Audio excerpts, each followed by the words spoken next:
جن کے گھر قرآن نازل ہوا ہے، جن کے قلب پر قرآن نازل ہوا ہے، اور وہ وجود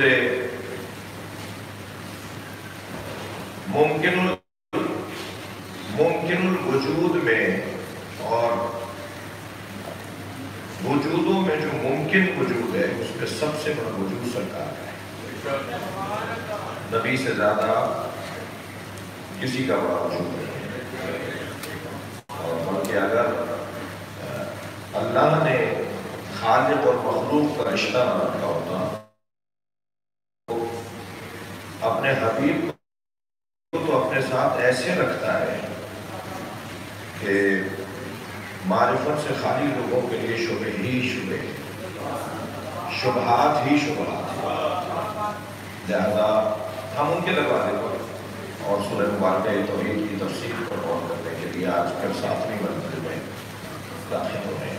قل هو اللہ احد،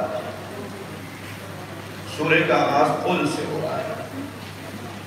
کسی بھی مفہوم کو روشن کرنے کے لیے اس کے دو طریقے ہیں، ایک طریقہ ثبوت کا ہے اور ایک طریقہ اثبات کا ہے۔ پھر مجھے تسلی دیجئے کہ فلسفہ اور منطق جو اس دفعہ کچھ ذرا زیادہ ہو رہا ہے، آپ کی توجہات کا شکر گزار ہوں اور آپ کی حمایت کا شکر گزار ہوں۔ اگر 8-10 لوگوں نے بھی رستے میں ٹوک دیا ہوتا تو میں مضمون کر دیتا تھا۔ سب بات پڑھ رہا ہوں۔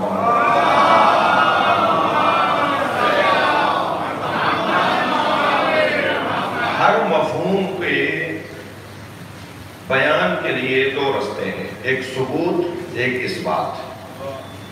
یہ ظاہراً ایک ہی خاندان کے الفاظ ہیں مگر دونوں میں بہت فرق ہے۔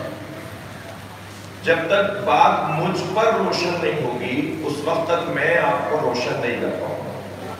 جب تک بات آپ پر واضح نہیں ہوگی آپ مجھ پر واضح نہیں کر پائیں۔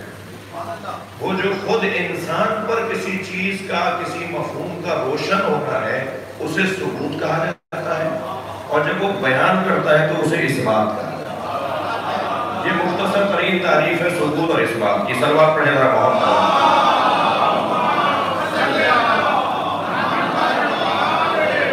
پہلے مفہوم مجھ پر واضح ہو لہذا یہ مرحلہ ثبوت ہے، اور پھر میں واضح کروں یہ مرحلہ اثبات ہے۔ بہت سارے مجلس میں طالب علم بیٹھے، ہم سب طالب علم ہیں، بعض اساتذہ اپنی کلاس میں اپنے طالب علموں کو، شاگردوں کو پڑھا رہے ہوتے ہیں اور ان کی بات روشن نہیں ہو رہی ہوتی، طالب علم کہتے ہیں سمجھ میں نہیں آیا۔ اور اگر اچھے اسکول، اچھے تعلیمی ادارے ہوں تو اس تعلیمی ادارے کے ذمہ دار سے کہا جاتا ہے کہ جی استاد بدل دیجیے ہمارا، ان کی بات ہمیں سمجھ میں نہیں آتی۔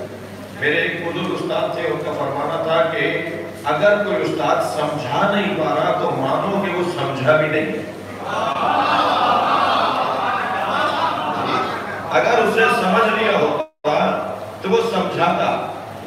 ممکن ہے کوئی کہے کہ مولانا نہیں، ایک آدمی سمجھ لیتا ہے مگر اس کے پاس الفاظ نہیں ہوتے، اس نے بات تو سمجھ لی مگر وہ سمجھا نہیں پا رہا کیونکہ اس کے پاس الفاظ نہیں ہے، خطابت نہیں ہے، بیان نہیں ہے، روش تقریر اس کے پاس نہیں ہے، روش خطابت اس کے پاس نہیں ہے، اس لیے وہ بات سمجھا نہیں پا رہا۔ لیکن نہیں عزیزو، انسان کے لیے بیان زبان نہیں ہوتی، بلکہ زبان تو بیان میں سب سے بڑی رکاوٹ ہے۔ دقت چاہوں گا، زبان بیان میں سب سے بڑی رکاوٹ ہے۔ لہذا سرکار فرماتے ہیں کہ کونو دعاۃ الناس بغیر السنتکم، لوگوں کو اللہ کی طرف بغیر زبان کے بلاؤ۔ بغیر زبان کے صلوات پڑھ لیں اور نبی اور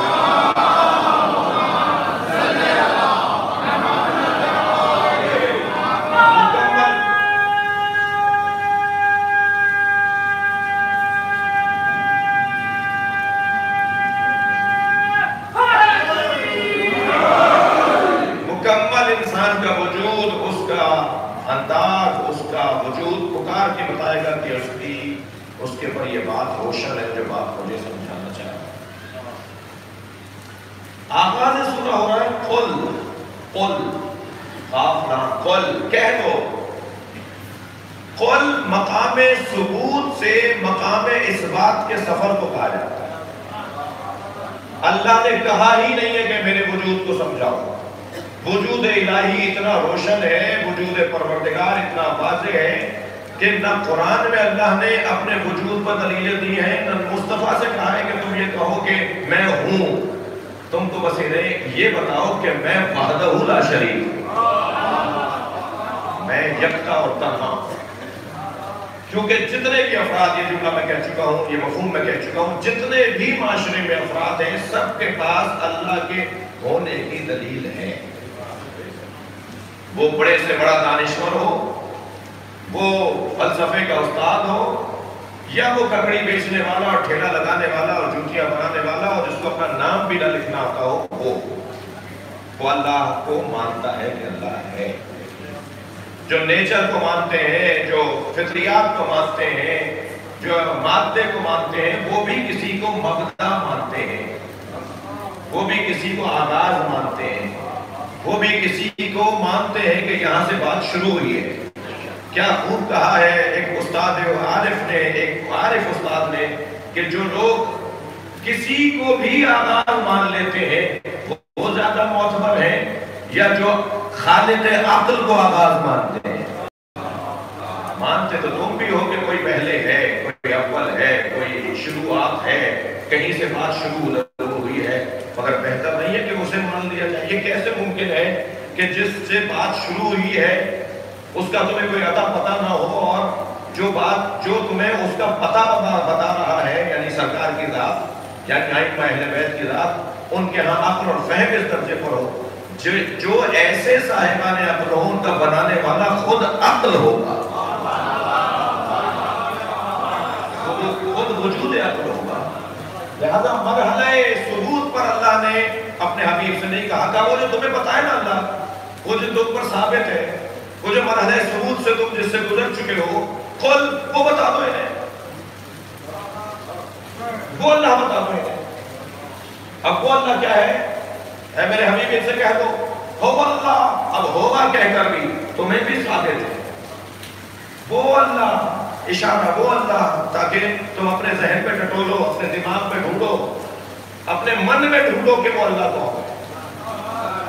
وہ جب اپنے اندر سے تم آواز نکالو گے کہ کوئی اللہ ہے، تو پھر وہ اللہ کون ہے؟ احد ہے، اس کا کوئی شریک نہیں ہے، اس کا کوئی ہمتا نہیں ہے۔ اب احدیت کے اوپر گفتگو سے پہلے میں تھوڑا سا ہووا پر بھی بات کرنا چاہوں گا۔ ہووا، عرفاء کرام، صوفیاء کرام اس کلمے کا بہت زیادہ استعمال کرتے ہیں۔ اہل دقت بیٹھے ہیں، سمجھدار لوگ بیٹھے ہیں، سیاستدان تشریف فرمائے، ہووا ہو بھی کہتے ہیں یہ عرفاء صوفی، یہ باقاعدہ اس کا ورد اور ذکر بھی کرتے ہیں۔ جناب جعفری صاحب نے چھت کو مضبوط فرمائی ہے، اللہ کرم کرے گا انشاءاللہ۔ اوکے ہیں تو میں ذرا مدد کر دیتا ہوں۔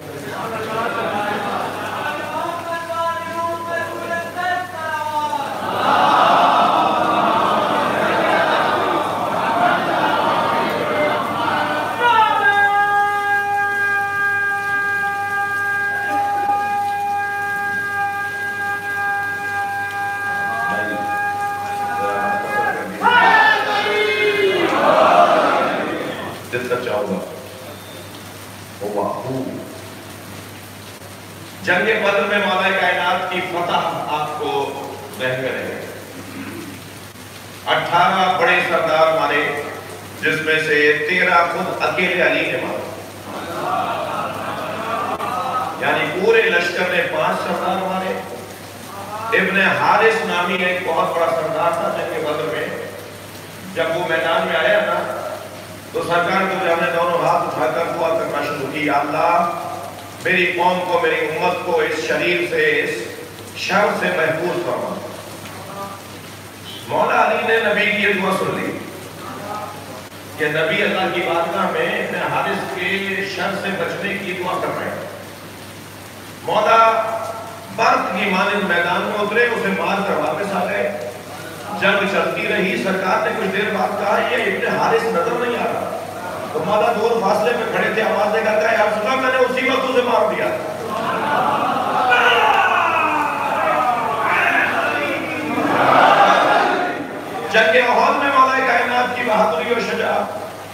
جنگ خیبر میں مولا کائنات کا انداز اور کون سی جنگ ایسی ہے؟ لہذا تمام عالم اسلام کا، تمام مسلمانوں کا اس بات پر بہت سارے اتفاقات میں سے اس بات پر اتفاق ہے کہ استوى الاسلام بسیف علی، اسلام کو جلالت نصیب ہوئی علی کی تلوار کی وجہ سے۔ اب پوچھا میرے مولا امام محمد باقر علیہ السلام سے،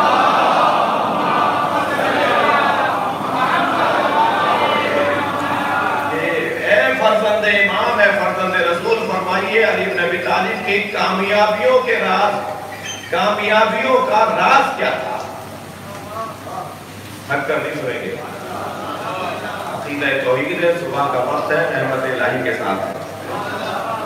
مولا علی کی کامیابیوں کا راز کیا تھا؟ فرمایا جنگ بدر میں، شب جنگ بدر، جنگ بدر، لیلۃ غزوۃ البدر، وہ جو رات آئی تھی کہ کل صبح جنگ بدر ہونی، اور پہلی جنگ ہے مسلمانوں کے اعلان اسلام کے بعد سرکار جو جہاں پہ جو جنگ مسلط کی گئی، سرکار پہ جو جنگ، جو حملہ ہوا، نبی نے تو کوئی جنگ پہ نہیں لڑی نا، یہ تو آپ کو پتہ ہے، سرکار کوئی جنگ لڑنے نہیں گئے، سرکار نے دفاع کیا ہے۔ اور نقطہ صاحب بڑا حسین جملہ ہے کہ نبی نے کبھی پہل نہیں کی جنگ کرنے میں، جس کی موٹی دلیل یہ ہے، جس کی موٹی دلیل یہ ہے کہ جتنی جنگیں ہوئی ہیں وہ مدینے کے قریب ہوئی ہیں، مکے کے قریب نہیں ہوئی۔ یہ حملہ کرنے آتے تھے اور سرکار تو شہر سے باہر نکل کر اپنا دفاع کرتے تھے۔ تو فرمایا لیلۃ بدر، شب جنگ بدر، حضرت خضر سے میرے مولا علی کی ملاقات ہوئی، مناجات کر رہے ہیں، مصلی پہ بیٹھے ہیں۔ اچھا یہ بات بھی ذہن میں رہے کہ آج بھی عرفاء اور صوفیاء کرام کچھ وظائف، کچھ اوراق، کچھ اذکار، کچھ ریاضتیں کرتے ہیں، کچھ ذکر پڑھتے ہیں، کچھ نفس خوشی کی مراحل سے گزرتے ہیں حضرت خضر سے ملنے کے لیے۔ اور بہت سے لوگ دعویٰ کر بیٹھے اور بہت سے لوگوں نے اس کو چھپایا ہے، اور حضرت خضر سے ملاقات کے واقعات، جو کہ اللہ کے 4 نبیوں میں سے ایک نبی حضرت خضر ہے جو زندہ ہے۔ اور حضرت خضر کے بارے میں میرے جوانوں کو معلوم ہے کہ حضرت موسیٰ صاحب شریعت ہونے کے باوجود حضرت خضر کے شاگرد ہیں، جبکہ حضرت خضر صاحب شریعت نہیں ہے، اولو العزم نبیوں میں سے نہیں ہے۔ قرآن مجید سورہ بقرہ، حضرت موسیٰ نے جا کر کہا حضرت خضر سے کہ مجھے آپ اپنا شاگرد بنائیں گے، تو کیا کہا حضرت خضر نے؟ تم میں صبر نہیں ہے، لن تستطیع معی صبرا، تم میرے ساتھ رہنے پر صابر نہیں ہو، تم میرے ساتھ چل نہیں پاؤ گے۔ تو حضرت موسیٰ نے فرمایا کہ میں آپ سے عہد کرتا ہوں کہ میں صبر کروں گا، برداشت کروں گا۔ پورا قرآن کا قصہ میں اس کی طرف سے بھی اشارہ کر رہا ہوں تاکہ اصلی مطلب کی طرف میری بات روشن ہو جائے۔ ساتھ چلے، کشتی میں سوراخ کر دیا۔ حضرت موسیٰ کہنے لگے یہ کیا کیا آپ نے؟ حضرت نے فرمایا میں نے کہا تھا نا تمہیں صبر نہیں ہے۔ کچھ اور آگے بڑھے، ایک جماعت کو قتل کر دیا۔ یہ کیا کیا آپ نے؟ کہا میں نے تم سے کہا تھا اب تم واپس جاؤ۔ کہا نہیں اب نہیں پوچھوں گا۔ ایک گرتی ہوئی دیوار کو دونوں نے مل کر سیدھا کیا، اس کو تعمیر کر دیا۔ کہا یہ کس کی تھی؟ کہا اس سے تم نے سوال کیوں کیا؟ تم نے صبر نہیں ہے، اب میں تمہیں اپنے ساتھ لے جاؤں گا۔ تیسرے مرحلے کے بعد حضرت خضر نے حضرت موسیٰ کو ساتھ نہیں رکھا۔ عزیزان گرامی ذرا محسوس کیجیے گا، نبیوں میں سب سے پہلے نبی حضرت آدم، رسولوں میں سب سے پہلے رسول حضرت نوح، اماموں میں سب سے پہلے امام حضرت ابراہیم، جتنا چاہوں گا، اور ولیوں میں سب سے پہلے ولی حضرت خضر، صاحب ولایت نبی ہیں، جنہیں یہ اختیار ہے جسے چاہے مار دیں۔ صلوات پڑھیں ذرا محمد۔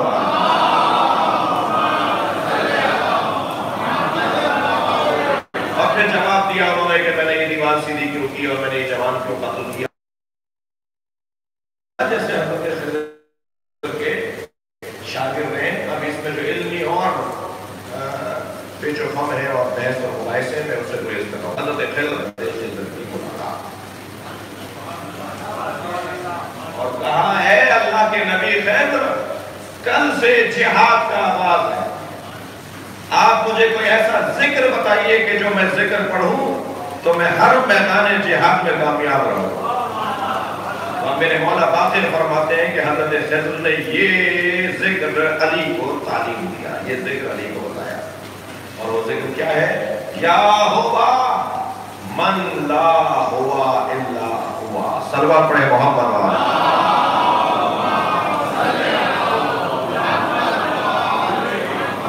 قل هو اللہ احد.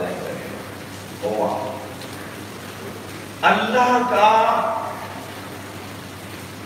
ظہور جس نام سے ہوتا ہے وہ ہے صفت ربوبیت، اور اللہ کی غیبت جس نام سے ظاہر ہوتی ہے وہ ہے اس کا نام ہو. اور کبھی کبھی تو میرے مولا فرماتے ہیں کہ اللہ اس ہو میں واو بھی گرا دیتا ہے، صرف اتنا غیبت میں چلا جاتا ہے. میرے حبیب کہہ دو وہ اللہ احد ہے، وہ اللہ احد ہے. حضرت آدم فرماتے ہیں کہ جب اللہ نے میرے وجود میں اپنی روح ڈالی اور مجھے نظر آنے لگا اور مجھے سمجھ میں آنے لگا اور میں نے دیکھنا شروع کیا، تو میں نے بیت المعمور کے دیکھیں، جیسے خانہ کعبہ کے 4 کونے ہیں نا، مربع ہے نا خانہ کعبہ، ایسے ہی بیت المعمور بھی مربع ہے. اور یہ بھی آپ کا روشن ہے کہ اگر ہم جہاز میں نماز پڑھیں گے تو کس طرف رخ کر کے نماز پڑھیں گے؟ ہم قبلے کی جانب نماز پڑھیں گے تو قبلہ تو زمین پر ہے، تو زمین سے لے کر بیت المعمور تک پوری فضا قبلہ ہے. جہازوں میں اور سفر میں نماز قضا نہ کریں. بعض لوگ سمجھتے ہیں وہاں معاف ہو گئے، زمین سے اوپر ہو گئے تو نماز معاف ہو نہیں، وہاں بھی نماز واجب ہے، وہاں بھی نماز پڑھنی ہے. اور افسوس ہوتا ہے بعض حضرات حج سے اور زیارتوں سے لوٹ رہے ہوتے ہیں تو سب سے پہلا کام جہاز میں بیٹھ کے ہی ہوتا ہے نمازیں قضا ہو رہی ہوتی ہیں. وہاں تو روک کے نماز ہو جاتے ہیں 1 ہفتے 10 دن 20 دن 40 دن، لیکن جہاز میں بیٹھ کے پہلا ہی کام جو برا ہوتا ہے وہ ہوتا ہے نماز قضا ہو رہی ہوتی ہے. تھکے میں اتنے ہوتے ہیں کہ سب کو ایسی گہری نیند آتی ہے کہ نماز فجر بھی قضا اور معلوم نماز ظہر بھی قضا. اور پھر بعض لوگ جان چھڑانے کو کہتے ہیں جی جہاز میں کہاں نماز پڑھیں گے؟ وہ مکمل فضا کے قبلہ ہے. خانہ کعبہ سے لے کر بیت المعمور تک یہ پوری فضا قبلہ ہے، اس طرف ہو کر کے نماز پڑھیں گے. تو جیسے خانہ کعبہ کے 4 گوشے ہیں ایسے ہی بیت المعمور کے بھی 4 گوشے ہیں. حضرت آدم فرماتے ہیں کہ جب میں نے اللہ نے میرے اندر اپنی روح ڈالی تو میں نے بیت المعمور پر 4 کلمے لکھے ہوئے دیکھے، اور ان 4 کلموں کو 4 ہستیاں اپنی زبان پر دہرا رہی. ایک کلمہ میں نے لکھا ہوا دیکھا سبحان اللہ ہے، دوسرا دیکھا والحمدللہ ہے، تیسرا دیکھا ولا الہ الا اللہ ہے، چوتھا دیکھا واللہ اکبر. صلوات پڑھ لیں، تسبیحات اللہ.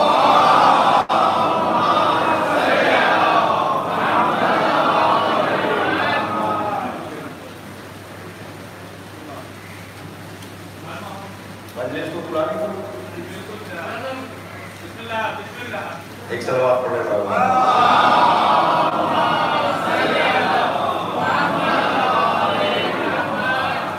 توجہ کر لیا آپ نے؟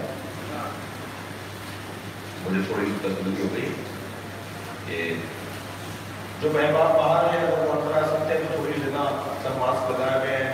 انشاءاللہ اس موقع سے سب محفوظ رہیں گے. اگر کوئی اور بھی اندر بھیج سکتے ہیں یا پھر صاحب بہن باپ کو بھیج دیجیے. ایک صلوات پڑھ لیجیے.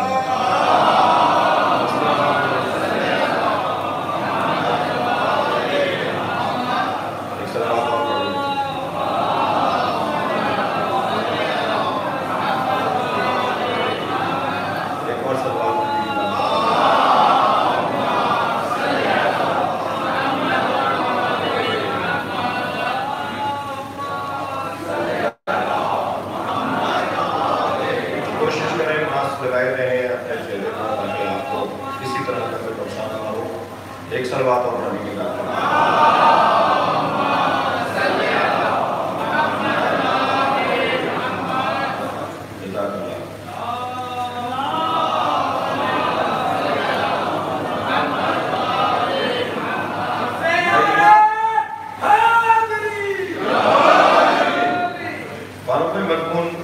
عقیدہ توحید اور سورہ مبارکہ توحید کی تفسیر. فرماتے ہیں میں نے چاروں کونوں پر، چاروں گوشوں پر یہ تسبیحات اربع،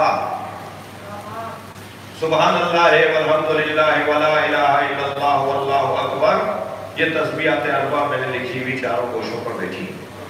اب ذرا سنیے گا، روایت پوری سناؤں گا میں آپ کو، مجھے اور تھوڑا سا تسلی ہو گئی ہے۔ میرے مولا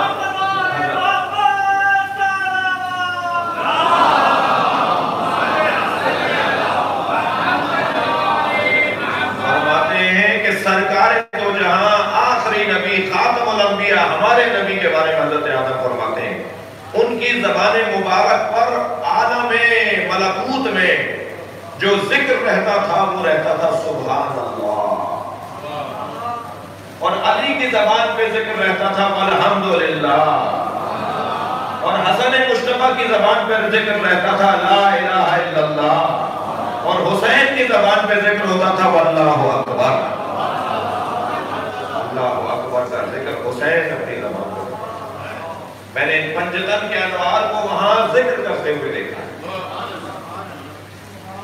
انوار پنجتن، ہوا ہو قل کہہ دیجئے، ہوا وہ اللہ احد، احد اللہ احد ہے یا اللہ واحد ہے؟ سورہ توحید پڑھ کے تو اب احد کہہ رہے ہیں، سورہ کہف کی آخری آیت میں سنا دیتا ہوں، ارشاد ہو رہا ہے قل انما انا بشر مثلکم یوحی الی، اے میرے حبیب ان سے کہہ دو کہ میں تمہاری طرح کا بشر ہوں، مجھ پر مسلسل وحی نازل ہوتی ہے، انما الہکم الہ واحد، تمہارا اللہ الہ واحد ہے۔ یہ بھی تو قرآن ہے، دیکھتا چاہوں گا بڑی عنایت، اللہ احد ہے یا اللہ واحد ہے؟ پہلے تو یہ طے کر لیجئے کہ اللہ کے بارے میں قرآن میں احد کا لفظ بھی ہے اور واحد کا لفظ بھی ہے، مگر معیار معرفت الہیہ احدیت سے جڑا ہوا ہے یا واحدیت سے جڑا ہوا ہے؟ میں اور اپنی بات کو روشن کرتا ہوں، اپنی بات کو اور بہتر کرنے کی کوشش کرتا ہوں، اور آپ سے دعا لینی ہے، آپ کو پڑھانا اور سکھانا مطلب نہیں ہے۔ ارسطو سے پوچھا گیا کہ مل واحد، واحد کی تعریف کیا ہے؟ واحد کسے کہتے ہیں؟ کہنے لگے احد الاثنین، دو کے ایک کو، دو کو ذہن میں رکھو، اس کے ایک کو واحد کہتے ہیں۔ اور پوچھا گیا کہ دو کسے کہتے ہیں؟ تو کہنے لگے نصف الاحد، ایک کے آدھے کو۔ بھائی تھک گئے کہنے لگے ایک کا آدھا کرو تو یہ دو ہیں، اور دو کو ایک کر دو تو یہ ایک ہے۔ یہ انداز احد اور واحد کے اندر عزیزان گرامی کیسے میں اپنے دیکھیے، اگر واحد کا لفظ استعمال ہوتا، ایک اور مثال دیتے تاکہ اور بچوں کے لیے، کہتے ہیں ما فی البیت واحد، گھر میں ایک آدمی نہیں ہے، اس کا کیا مطلب ہے؟ دو ہیں، تین ہیں، چار ہیں، ایسے ہی ہے نا؟ اگر مجھ سے کوئی کہے کہ ما فی البیت واحد، گھر میں ایک آدمی نہیں ہے، تو ایک سے زیادہ ہے نا؟ اور اگر کہا جائے ما فی البیت احد، گھر میں ایک آدمی بھی نہیں ہے، جب لفظ احد استعمال ہوگا تو یہ نفی وجود ہے، اور اگر واحد کا لفظ استعمال ہوگا تو اثبات وجود ہے۔ واحد کے ساتھ اثنین ہے، ثالث ہے، رابع ہے، خامس ہے، لفظ واحد کے ساتھ گنتی شروع ہو جائے گی، اور لفظ احد کے ساتھ گنتی نہیں ہے۔ اب اللہ احد ہے یا واحد ہے؟ قرآن میں واحد کا لفظ بھی آیا ہے، قرآن میں احد کا لفظ بھی آیا ہے۔ کل کی مجلس سے اور سے گزشتہ مجلس میں نے عرض کیا تھا کہ جب میرے معصوم سے پوچھا گیا کہ سورہ اخلاص کے بارے میں فرمائیں کہ سورہ اخلاص کیا ہے، تو حضرت نے فرمایا سیاتی قوم فی امت رسول اللہ کی امت میں ایک زمانہ، ایک قوم، ایک وقت امت پر ایسا آئے گا کہ اس امت میں قوم متعمقون، گہری سوچ رکھنے والے مسلمان ہوں گے، اللہ نے سورہ توحید دقت کرنے والے اور گہری سوچ رکھنے والوں کے لیے نازل کیا۔ نبی کے زمانے کے لوگوں کو شاید بہت بڑی تعداد کو یہ سورہ توحید نہیں، بعد والوں کو زیادہ سمجھ میں آئے۔ تو یہ احد سورہ توحید کے اندر، واحد سورہ کہف کے آخری آیت کے اندر، دقت چاہوں گا قرآن نبی پر 23 برس میں نازل ہوا، مگر ہے قیامت تک کے لیے۔ قرآن کے پاس وقت بہت کم ہے، کم وقت میں بڑی طویل مدت کے پیغام نازل کر رہے ہیں۔ جب واحد کا لفظ استعمال کیا سورہ کہف کی آخری آیت میں، تو 365 الہوں کو ذہن میں رکھتے ہوئے، وہ 365 ہیں، یہ بھی تو ہے۔ اور جب لفظ احد استعمال کیا تو سب کا انکار کر کے کہا اس کے علاوہ کوئی ہے ہی۔ صلوات پڑھیں گے محمد و آلہ محمد۔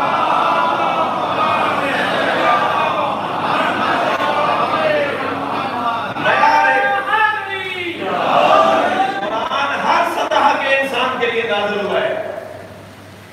اس میں ان لوگوں کے لیے بھی نشانیاں اور آیتیں موجود ہیں کہ جن کی سطح فکر کم ہے، اور اس میں ان لوگوں کے لیے بھی آیات ہیں۔ لہذا بعض آیات کے لیے صحابہ کرام فرماتے تھے خود مولا کائنات کے بعد آیات کے لیے معاف کیجیے گا، بعض آیات کے لیے مولا کائنات کا خود مولا کائنات کا فرمان ہے، خود نبی مکرم کا بھی ایک آیت کے بارے میں فرمان ہے کہ اس آیت نے میری کمر توڑ دی، اس آیت سے بڑی قرآن میں آیت نہیں ہے۔ اس کا مطلب ہے ساری آیات ایک جیسی نہیں ہے، اس کا مطلب ہے سارا پیغام ایک جیسا نہیں ہے۔ ہر سطح کے لیے قرآن میں آیات کو اللہ نے نازل کیا ہے۔ قرآن تو سب کے لیے ہے نا، جو بھی قرآن اٹھا کر دیکھے وہ خالی ہاتھ نہ جانے پائے، کچھ نہ کچھ اسے نصیب ہوتا رہے، وہ اللہ کے کلام سے استفادہ کرتا رہے۔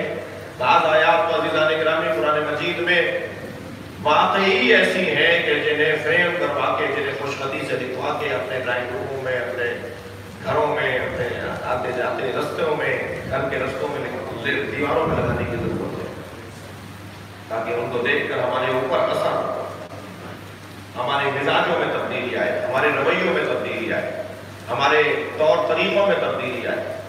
اور یہی پیغام ایک مجالس کا بھی ہے۔ کربلا عقیدہ توحید کے ثبوت کا نام نہیں ہے، اس بات کا نام۔ حسین مولا میں مسائل کا بیان نہیں ہے ابھی، کربلا اس بات سورہ توحید اور اس بات عقیدہ توحید کی جگہ ہے۔ میں قول سے فلاں نے تقریر کر کے، لیکن کربلا والوں نے عمل کر کے اللہ کو سمجھایا۔ دلتا چاہوں یہ سورہ مبارکہ توحید کی تفسیر میں پروردگار اعظم احادیت کی طرف رہنمائی کر رہا ہے۔ اللہ کے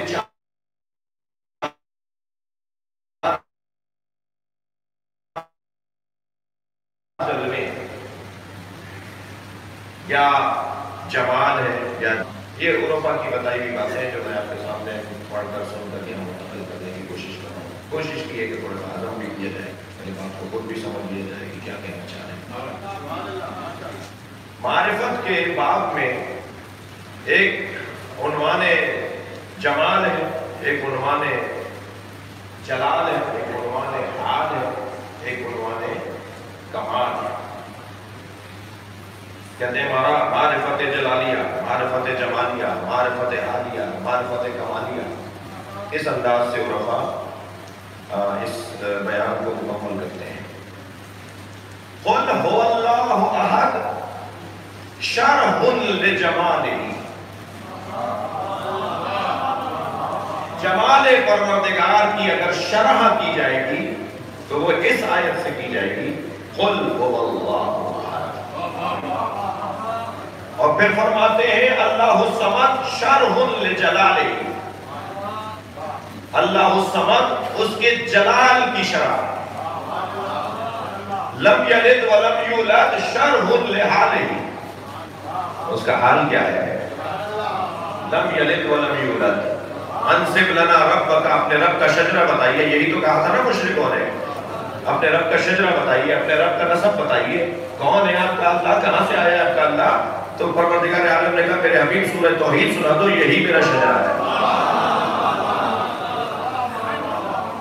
لم یلد ولم یولد شرح لحالہ ولم یکن لہ کفوا احد شرح لکمالہ۔ کمال وجود پروردگار یہ ہے کہ اس کے برابر کوئی نہیں۔ صلوات پڑھیں گے محمد و آل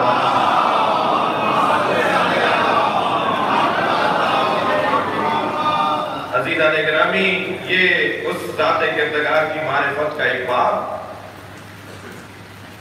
اب یہ جو جمال، جلال، حال، کمال، انہیں کون درک کرے گا؟ یہ تو اس طرح ہیں جو میں نے کہہ دی، آپ نے سن لی، آپ نے کہہ دی، میں نے سن لی۔ انہیں کون درک کرے گا؟ انہیں کون سمجھے گا؟ انہیں کون ہضم کرے گا؟ دیکھیے، حق معرفت، کیا اللہ کی معرفت کا حق میں آپ ہم میں سے کوئی ادا کر سکتا ہے؟ بہت دور کی بات کر دی میں نے میں تو ہندوستان کی بات کر رہا ہوں۔ میں ذرا اپنی بات تو کروں۔ میں اپنے آپ کو جانتا ہوں، میں اپنی بات کر رہا ہوں، اور پھر دیوار کو کہہ رہا ہوں آگے دروازہ نہیں سن رہی۔ میں اپنے آپ کو کہنا چاہتا ہوں سب سے زیادہ مجہول اگر کوئی مخلوق ہے تو خود انسان ہے۔ یہ آسمانوں کو جانتا ہے، زمینوں کو جانتا ہے، ستاروں کو خوب جانتا ہے، سورج پہ خوب تبصرہ کرتا ہے، مگر اپنے آپ کو نہیں جانتا۔ سب سے زیادہ جو مجہول وجود ہے وہ انسان کا وجود ہے۔ یہ 6 فٹ کا، مگر اللہ نے پوری کائنات کے برابر بنایا ہے۔ لہذا سورہ فصلت میں ارشاد فرمایا سَنُرِيهِمْ آیَاتِنَا فِي الْآفَاقِ وَفِي أَنفُسِهِمْ۔ ہم نے اپنی نشانیاں پوری کائنات میں رکھی ہیں اور تجھ میں رکھی ہیں۔ یہ بچہ پوچھتا ہے، یہ بچہ سوچتا ہے کہ اللہ نے مجھے فلاں ماں باپ کے گھر میں، میرے ماں باپ کے گھر میں پیدا کیوں کیا ہے، فلاں دوست کے ماں باپ کے گھر میں پیدا کیوں نہیں کیا؟ کتنا اچھا ہے میرا دوست، کتنی اچھی زندگی ان کی گزر رہی ہے، اللہ نے مجھے یہاں کیوں پیدا کیا ہے؟ یہ جو اللہ کی خالقیت پر اور اس کی صنعت کے اوپر اور اس کے انتخاب کے اوپر اعتراض کرنے والے جوان بچے ہیں، میں ان سے مخاطب ہوں۔ تو میں تو اللہ کا اس پر شکر ادا کرنا چاہیے کہ جیسے اس کا ارادہ آسمانوں کے لیے ہے، جیسے اس نے ارادہ کیا ہے زمینوں کو بنانے کے لیے، ایسے ارادہ تمہیں تمہیں تمہیں تمہیں تمہیں ہم میں سے فرد فرد کو بنانے کا اس نے ارادہ کیا ہے۔ یہ اس کا کمال، اس کا ہم پہ کرم نہیں ہے کہ اس نے ہمارے لیے ارادہ کیا ہے، ہمیں اپنا ارادہ بنایا ہے۔ اللہ اکبر۔ ہم اس کی معرفت کو کیسے جانیں، اس کو کیسے پہچانیں، اس کے بارے میں کیا، ہم تو اپنے آپ کو نہیں جانتے۔ کیا رستہ ہے؟ چلے میں اپنی بات کو یوں کہوں کہ کیا رستہ ہے اس کی معرفت کا؟ کہاں سے جائیں تو پہنچیں گے وہاں؟ کیا روٹ ہے اللہ کی معرفت کا؟ کون سا رستہ ہے وہاں پہنچنے کے لیے؟ کمال کی ہے۔ تمہیں مکے جانے کی ضرورت نہیں ہے، ہاں حج واجب ہو گیا تو جاؤ۔ تم مدینے میں جا کے اللہ کو نہیں ڈھونڈو، ہاں زیارت مصطفیٰ کے لیے جانا ایک مسلمان ہونے کی نشانی ہے۔ کربلا ضرور جاؤ، مگر اللہ کو ڈھونڈنے کے لیے صحراؤں میں جانے کی ضرورت نہیں ہے۔ اللہ کو ڈھونڈنے کے لیے دروں میں، پہاڑوں میں، بیابانوں میں چلے کاٹنے کی ضرورت نہیں ہے۔ اپنے اوپر غور کر لو تو اللہ نظر آ جائے گا۔ اور یہ میں نہیں کہہ رہا، میرے مولا علی فرما رہے ہیں، من عرف نفسہ فقد عرف ربہ۔ جس نے خود کو پہچان لیا اس نے رب کو پہچان لیا۔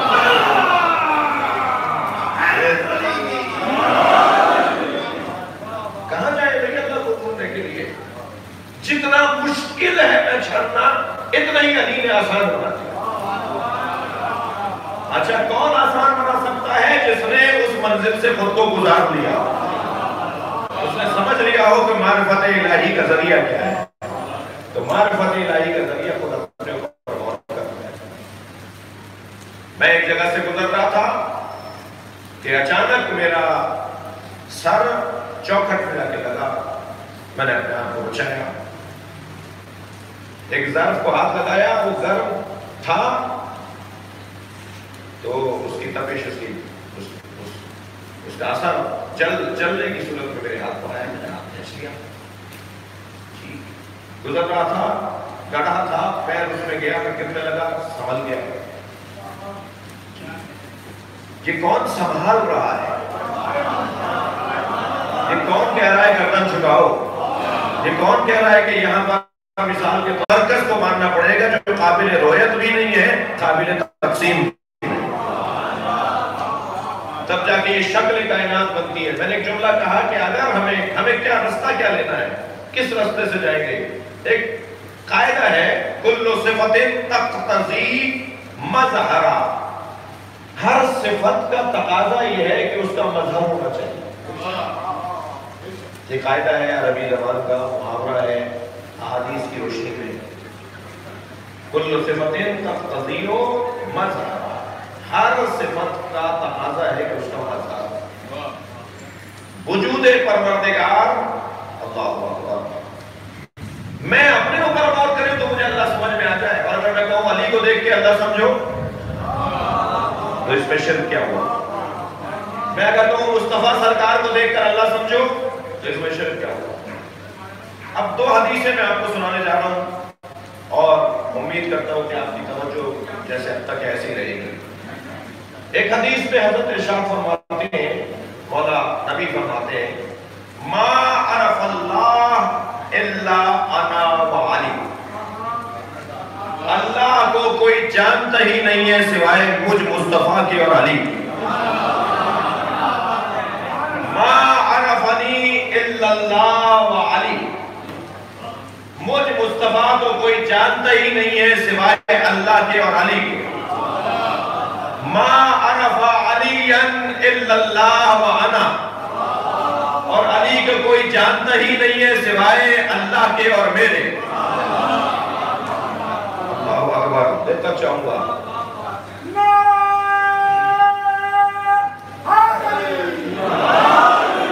اس حدیث کو.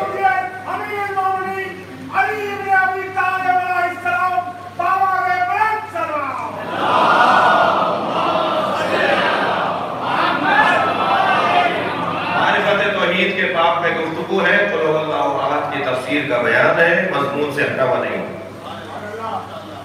اللہ کو کوئی نہیں جانتا سوائے میرے اور علی کے. مجھے کوئی نہیں جانتا سوائے اللہ کے اور علی کے. علی کو کوئی نہیں جانتا سوائے اللہ کے اور میرے.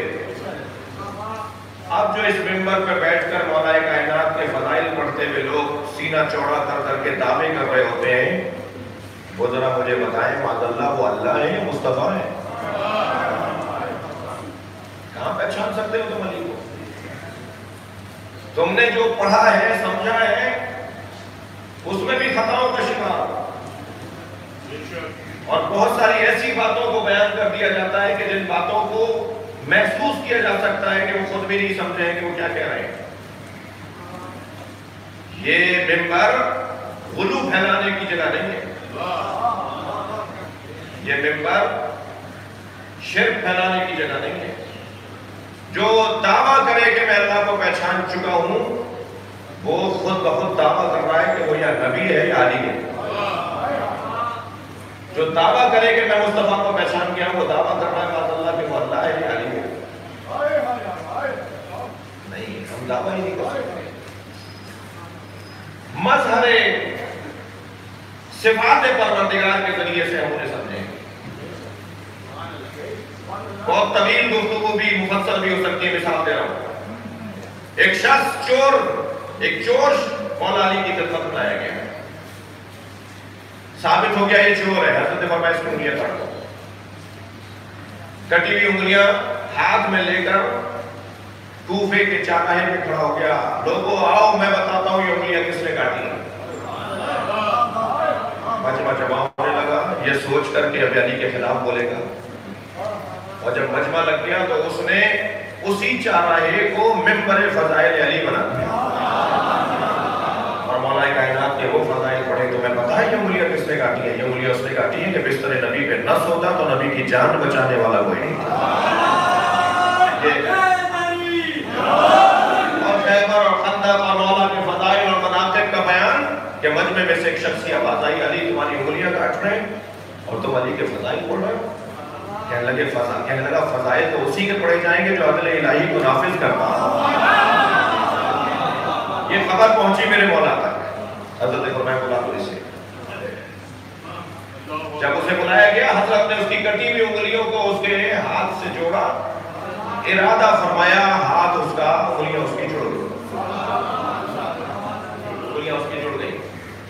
تو وہاں موجود احباب میں سے ایک نے آواز دے کر کہا، یا علی وہ انگلیوں کا کاٹنا کیا تھا، یہ جوڑنا کیا ہے؟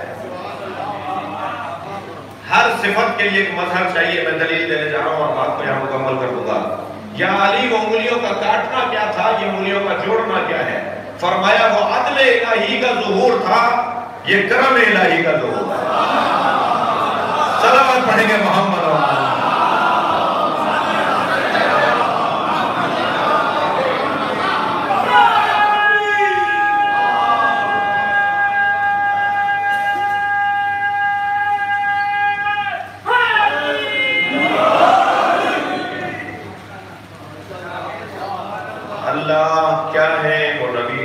کیا ہے وہ نبی بتائیں گے، اللہ کیا ہے وہ علی بتائیں گے۔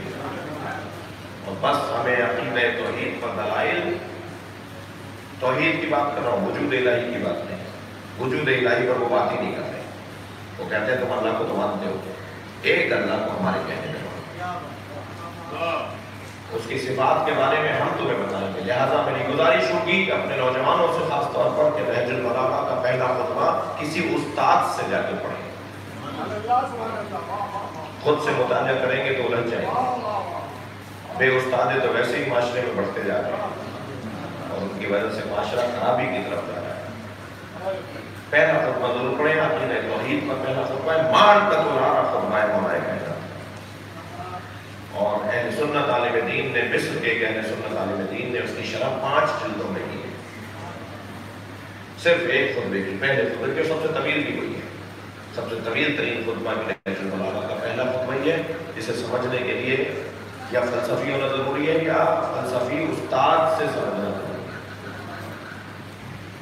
عقیدہ توحید بات انشاءاللہ کل کے دنوں میں، آئندہ کے دنوں میں، کل اور آئندہ کے دنوں میں پڑھے گی۔ چلیے اگر چلو کچھ دیر کے لیے کرنا چاہیے۔ ایام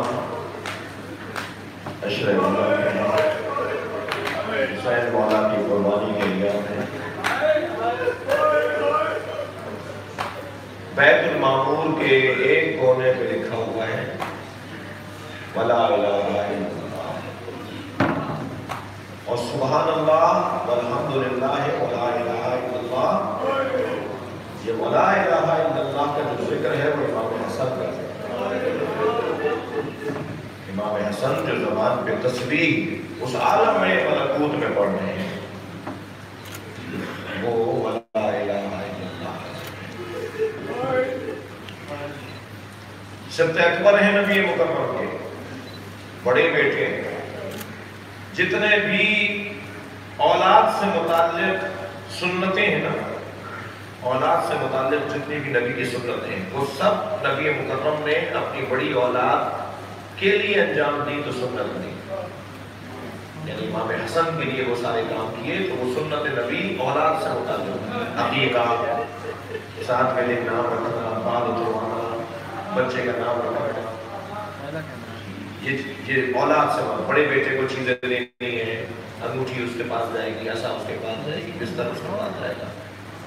وہ جتنی بھی سنتیں نبی کی بڑے بیٹے سے متعلق ہیں وہ سب امام حسن پر نبی نے کیا ہے تو سنت نہیں ہے۔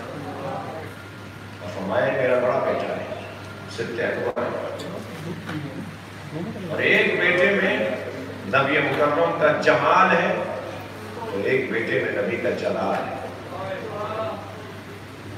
محدث دہلوی نے تو صرف الشہادتین میں یہی تو لکھا ہے کہ ہر باکمال کے لیے لازم ہے کہ اس کی موت کمال کی موت ہو جسے شہادت کہا جاتا ہے۔ سرکار شہید نہیں ہوئے تو حسن اور حسین کی شہادتیں ہی نبی کی شہادت ہے۔ ایک اہل سنت عالم دین پر صدیق کا سب سے بڑا نام حدیث کی دنیا میں ہوتا ہے۔ علمی دنیا میں اہل سنت کا بہت بڑا نام، شاید سب سے بڑا نام، سب انہی سے لیتے ہیں روایت کی اجازت ہے۔ صرف الشہادتین، دو شہادتوں کا راز، اور شہادت کی دو ہی قسمیں ہیں، شہادت کے دو ہی طریقے ہیں، یا کسی کو شہید کیا جاتا ہے زہر کے ذریعے،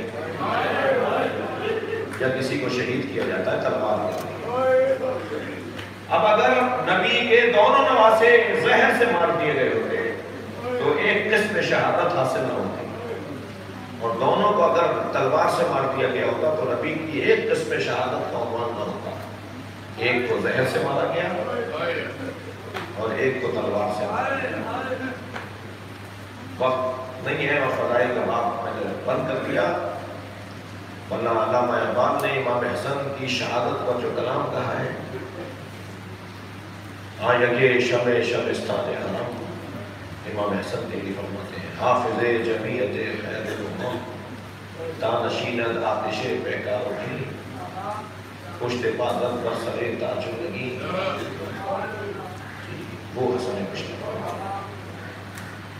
جنہیں زہر دے کے مار دیا، جب میرے مولا کو زہر کا اثر ہونے لگا اور قے کے ذریعے جگر کے ٹکڑے کر دیا،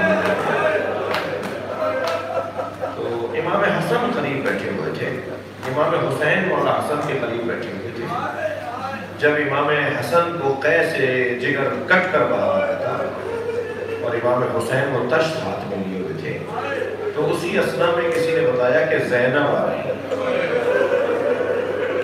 امام حسن نے فرمایا، بھائی حسین یہ تشت یہاں سے ہٹا دو، میری زینب سے برداشت نہیں ہوگا، میری بہن سے برداشت نہیں ہوگا، سنیں گے عزیزانو؟ تو امام حسین نے فرمایا، بھائی اللہ نے اس بہن کو بڑا حوصلہ دیا ہے۔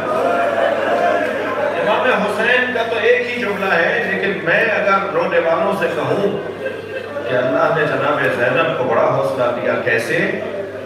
نبی کا جنازہ دیکھا، نانا کی میت دیکھی، اپنی ماں کا جنازہ دیکھا، اپنے بابا کی میت دیکھی، سر پہ لگی ہوئی تلوار دیکھی، سر کا زخم دیکھا، بھائی حسن کا جنازہ دیکھا، اور یہ واحد جنازہ ہے پنجتن میں جو گھر سے نکلا دفنانے کے لیے، مگر کچھ دیر کے بعد دوبارہ واپس آیا، اس لیے کہ تیر مار دیے گئے جنازے پر۔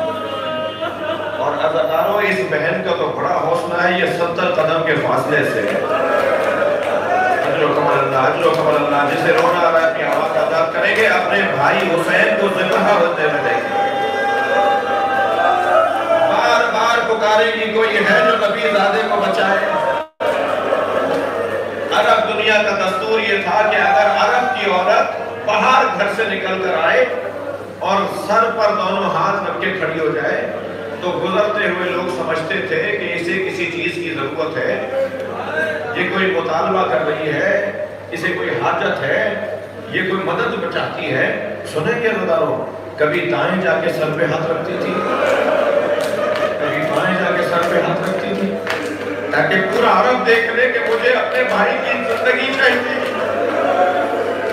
کوئی ہے جو نبی زادے کو بچائے۔ یہ بھی حکمت تھی، اگر یہ نہ کرتی تو کہتے ہیں ہم سے کب مدد مانگی تھی، کہ ایک مرتبہ کوئی نہ تھا جو زینب کبریٰ کی آواز سنتا، تو پھر دشمن کو بھی مخاطب کر کے کہا، دیکھ رہے ہو میرا بھائی مارا جا رہا ہے، شاید کہ ضمیر بیدار ہو جائے، شاید کہ انسان بیدار ہو جائے، اس کے اندر کا انسان بیدار ہو جائے۔ یہ زینب میری بیوی اس وقت میں بھی لوگوں کو ہدایت عطا کر رہی ہے۔ امام حسن جب شہادت قریب آئی تو جناب ام فروا کو بلایا، 2 سال کے ہیں حضرت قاسم، جو رونے آئے ہیں آج 7 محرم کو ہمارے بر صغیر کے اور حتیٰ عراق اور ایران میں بھی 7 محرم کو حضرت قاسم کی شہادت کا بیان ہے۔ شہادتیں تو ساری عاشور کے دن ہوئی ہیں، مگر ان پورے 10 دنوں میں ہم نے بیان شہادت کو تقسیم کیا ہوا ہے۔ کل مولا عباس کا ذکر ہوگا، آج حضرت قاسم کا ذکر ہے۔ وجود معمولی نہیں ہے، شخصیت بہت بڑی شخصیت ہے، 2 سال کا سن ہے جناب قاسم کا. حضرت ام فروا زوجہ اپنی زوجہ محترمہ کو بلا کر ایک تحریر ان کے ہاتھ میں دی. اے ام فروا اسے قاسم کے بازو پر باندھ دینا اور جب بہت مشکل وقت آئے تو اسے کھول کر دیکھ لینا. بیوی فرماتی ہے کہ حسین نے کبھی ہمیں کسی مشکل میں جانے نہیں دیا, کوئی ضرورت ہی پیش نہیں آئی. اتنا اپنی بچوں کا خیال رکھا حسین نے. جناب ام فروا کو, جناب قاسم کو, امام حسن کی بیوہ کو, امام حسن کے بچوں کو امام حسین نے احساس ہی نہیں ہونے دیا میرے بھائی کے بچے ہیں, میری بھابھی ہیں. لیکن کربلا کے میدان میں جب تیسری مرتبہ جناب قاسم کو امام حسین نے لوٹایا نا, قاسم جاؤ تم اپنی بیوہ ماں کا سہارا. اجر و کمل اللہ, خدا کسی بات میں نہ باعث مایا بنے اہل بیت میں رونے رولانے والوں میں قرار دے. جب تیسری مرتبہ جناب قاسم واپس آئے ہیں تو جناب ام فروا کو ذہن میں آیا اس سے زیادہ مشکل وقت میں نے نہیں دیکھا. تو بازو سے تعویذ کھولا, اسے کھولا تو دیکھا یہ خط ہے حسین ابن علی کے نام. اور اکبر کیا انتظام ہے کربلا کا, کیا انتظام ہے اس گھرانے نے, کیا انتظام کیا ہوا ہے. اس خط میں امام حسین کو مخاطب کیا ہوا ہے. جناب ام فرما کہتی ہے مجھے اتنا اطمینان ہوا کہ اب میری مشکل آسان ہو جائے گی. اس شب عاشور جناب ام فرما جناب قاسم سے یہ کہہ رہی تھی, قاسم کل قربانی میں تاخیر نہ کرنا, کہیں ایسا نہ ہو کہ علی اکبر مار دیے جائیں, اور محمد مار دیے جائیں, عباس مار دیے جائیں اور تم زندہ رہ جاؤ. اے میرے لال, اگر تم نے قربانی میں تاخیر کی تو کہیں کوئی یہ نہ کہے کہ غیر خاندان کی ماں تھی, تربیت پر فرق آ گیا. یا اگر بنی ہاشم میں سے ہوتی, سیدانی ہوتی, تو میرے لال خبردار کوتاہی نہ کرنا. لیکن جب اس خط کو دیکھا تو فرمایا جاؤ قاسم یہ خط اپنے چچا کو دے دو. حضرت قاسم آئے ہیں, اپنے چچا امام حسین کو وہ خط دیا جس میں امام حسن نے بھائی حسین کو لکھا تھا, بھائی حسین کربلا میں نہیں ہوں. اللہ اکبر, بھائی حسین میں کربلا میں نہیں ہوں, میری جانب سے میرے قاسم کو قبول کر دو اور اسے جانے کی اجازت دے دو. امام نے اپنے بھائی کی تحریک کو آنکھوں سے لگایا, بوسہ دیا, اور روایت کہتی ہے واحد مجاہد ہیں حضرت قاسم جنہیں لپٹا کر امام حسین بہت دیر روئے, اور اتنا روئے ہیں کہ چچا بھتیجے دونوں زمین پر گر گئے. تب جناب زینب نے آگے بڑھ کر دونوں کو حوصلہ دیا اور فرمایا عباس قاسم کو تیار کرو, مجھے اسے میدان کربلا روانہ کرنا. حضرتانو جناب قاسم کا قد بہت دراز نہیں تھا. جب گھوڑے پر بٹھایا تو پیر رکابوں میں نہیں آ رہے تھے, تو رکابوں کو کاٹ کر رکابیں چھوٹی کی گئی تاکہ پیر رکابوں میں آ جائیں. حضرت قاسم کے سر پہ خود بیٹھ نہیں رہا تھا, حضرت قاسم کے سر پہ خود نہیں رکھا گیا,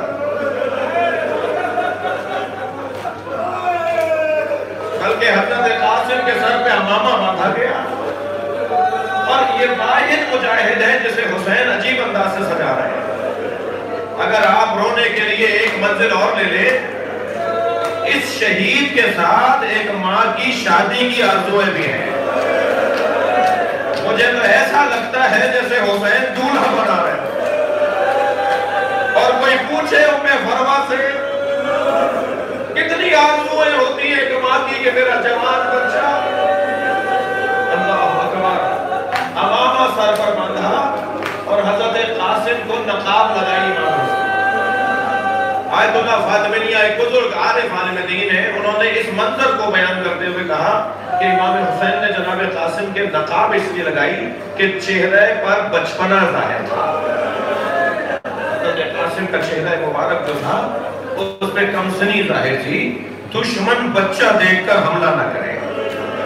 اس کے تلوار کی کاٹ تو بتائے گی کہ کس کا پوتا ہے, اس کے بازوؤں کا زور تو بتائے گا کہ کس عباس کا شاگرد ہے, مگر چہرہ دیکھ کر سب حملہ نہ کرتے, لہذا چہرے پہ نقاب لگا دی. اور دوسرا سبب یہ تھا آیت اللہ فاطمیہ فرماتے ہیں دوسرا سبب یہ تھا کہ چہرے کا نور اتنا زیادہ تھا کہ امام حسین نہیں چاہتے تھے کہ اس کے چہرے پہ کوئی زخم لگے.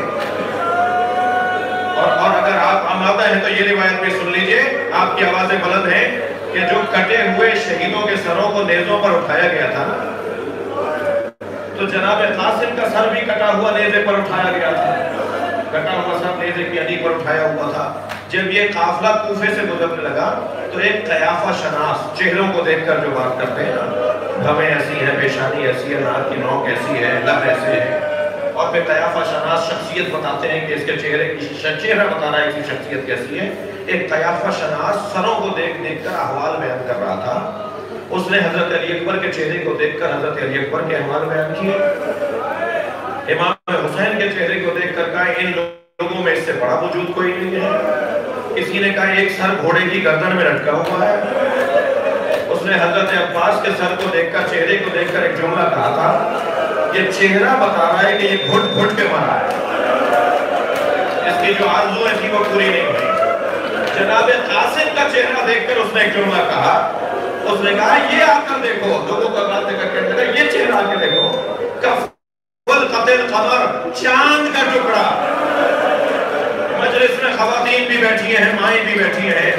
میں ایک جملہ کہوں گا عزیزانو، جو قاسم دشمنی بچو بچو حسین آ گئے، تو یہاں کے گھوڑے وہاں گئے، وہاں کے گھوڑے یہاں آئے، آواز آنے لگی چچا بچائیے، قاسم کا لاشا پامال ہو گیا، حسین نے ہوا بچھا دی، بچے کے بدن کے ٹکڑے. اے امے فرما بھابی آئیے، تمہارے بچے کا لاشا.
میری بہن پہ لعنت، امام زہرا کے قاتلوں پہ لعنت۔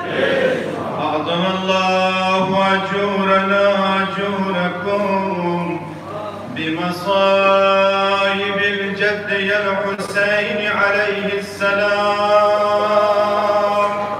أجركم على الله يا إمام الزمان.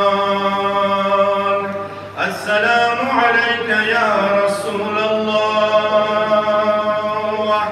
السلام عليك يا حبيب الله.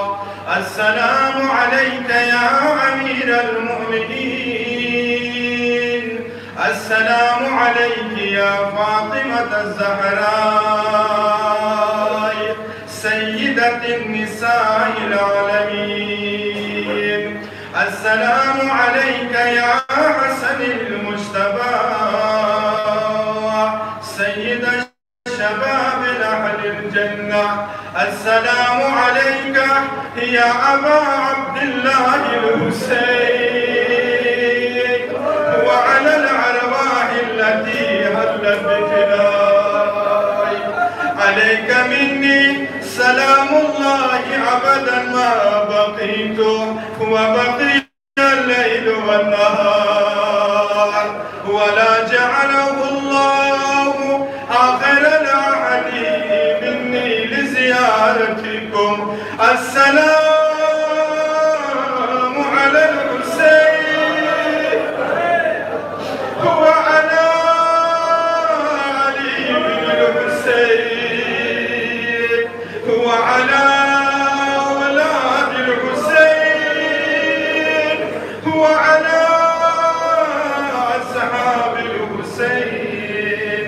السلام عليكم يا جميع شهداء كربلاء، خصوصا أبا الفضل العباس وعلى عليين الشهيدين، علي الأكبر وعلي الأصغر وقاسم بن الحسن ومسلم بن العقيل وحاني بن عروة وحبيب بن المظاهر والحر الشهيد الرياحي.